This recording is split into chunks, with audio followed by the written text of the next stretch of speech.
প্রসঙ্গটা যখন দায়িত্ব পালনের, তখন প্রতিটা নারী জীবনের প্রতিটা ক্ষেত্রে নানান রূপ ধারণ করে।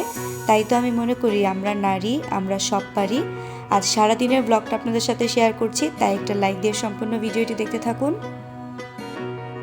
আসসালামু আলাইকুম, সবাইকে ওয়েলকাম জানাচ্ছি নতুন দিনে আরও একটা নতুন ব্লগ দেখার জন্য। আর বরাবরের মতো ব্লগটি শুরু করছি সকাল থেকে। শুরুতেই থাকছে মজাদার একটা নাস্তা। প্রথমে এখানে আমি পরিমাণ মতো আটা নিয়ে নিয়েছি, এতে পেঁয়াজ কাঁচামরিচ দিয়ে দিচ্ছি, সাথে একটা ডিম আর পরিমাণ মতো লবণ এবং পানি দিয়ে আমি একটা সুন্দর পাতলা ব্যাটার তৈরি করে নিচ্ছি। শীতের সকালে এরকম গরম গরম চাপড়ি রুটি খেতে কিন্তু খুব ভালো লাগে। তার সাথে যদি কাঁচামরিচের একটা সুন্দর ফ্লেভার পাওয়া যায়, ক্ষতি কী। তো আজ এই চাপড়ি রুটিটা বানাচ্ছি, সাথে ডিম পোচ থাকবে, আর গতকালকের রাতে রান্না করা কিছুটা তরকারিও রয়ে গিয়েছে, সেটা দিয়েই কিন্তু সকালের নাস্তাটা করে নিব। আর ওয়ালিদের বাবাকে আজকে সকালের নাস্তা দিতে পারিনি, আমরা একটু দেরি করে ঘুম থেকে উঠেছিলাম, তাই মা ছেলের জন্যই নাস্তাটা রেডি করে নিচ্ছি। আর মাশাল্লাহ আমার ছেলে এই রুটিটা খেতে একটু পছন্দ করে, যদিও মরিচটা সে পছন্দ করে না, মরিচটা হয়তো খুঁটে খুঁটেই তাকে খাইয়ে দিতে হবে, তবে এমনি রুটির থেকে সে এটা খুব পছন্দ করে।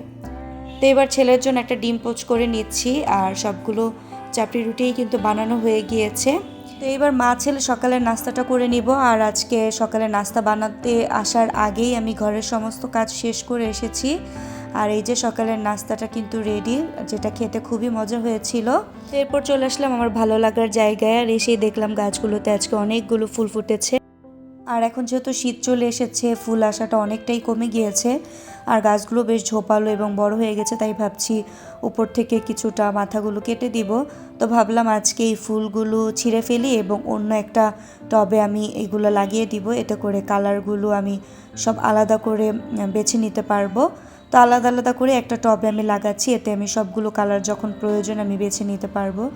আর কিছুটা মাথাও উপর থেকে কেটে দিব, এতে নতুন নতুন আরও কলি আসবে আর ফুলের পরিমাণটাও বাড়বে।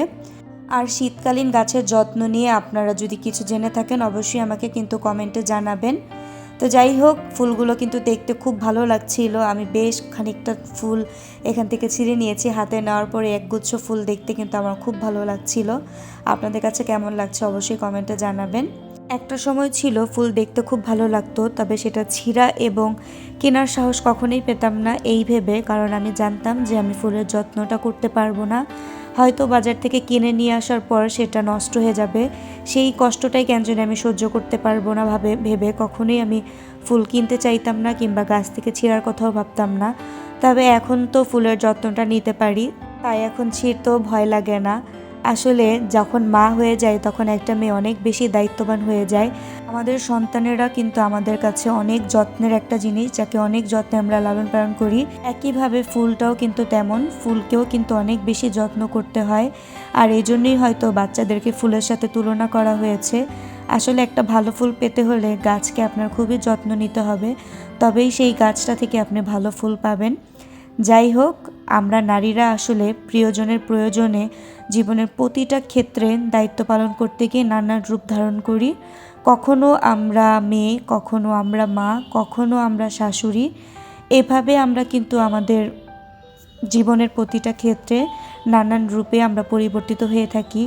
একই সাথে আমাদের দায়িত্বগুলোও কিন্তু এভাবে পরিবর্তন হয় এবং দায়িত্বগুলো দিন দিন বাড়তে থাকে। তো এখন আমি আলহামদুলিল্লাহ মেয়ে থেকে মা হয়েছি।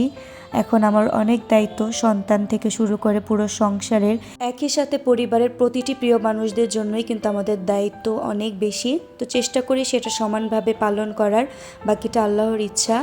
ভালো লাগার বিষয় হচ্ছে আমরা নারীরা এই দায়িত্বটা খুব ভালোভাবেই পালন করতে পারি। তাই তো বলা হয়ে থাকে আমরা নারী, আমরা সব কিছু পারি। ঘরে বাইরে আমরা সমানভাবে প্রয়োজনের তাগিদে ছুটেও কিন্তু প্রত্যেকের প্রতি দায়িত্বটা আমরা সমানভাবে পালন করতে পারি। এটার জন্যই আল্লাহ তাআলার কাছে অনেক অনেক শুকরিয়া। যাই হোক, আপনাদের সাথে কথা বলতে বলতে কিন্তু আজকে রান্নাবান্না কমপ্লিট করে ফেলেছি।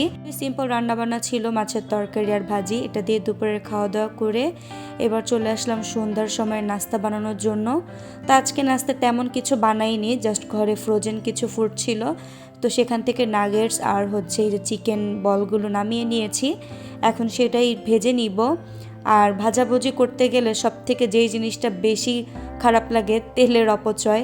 কিন্তু কি করার আছে, এই জিনিসগুলো কিন্তু একদম ডুবো তেলে না ভাজলেও হয় না। তবে আমি যেটা করি, ভাজাভুজির কাজটা করার সময় চুলার আঁচটা খুব বেশি বাড়িয়ে রাখি না, এতে করে তেলটা খুব বেশি পুড়ে যায় না। আর এই যে আমি ভাজাভুজির কাজটা করে ফেললাম, এটা দিয়েই কিন্তু আমি দুপুরের রান্নাবান্নাগুলো করে ফেলবো আগামী দিনের।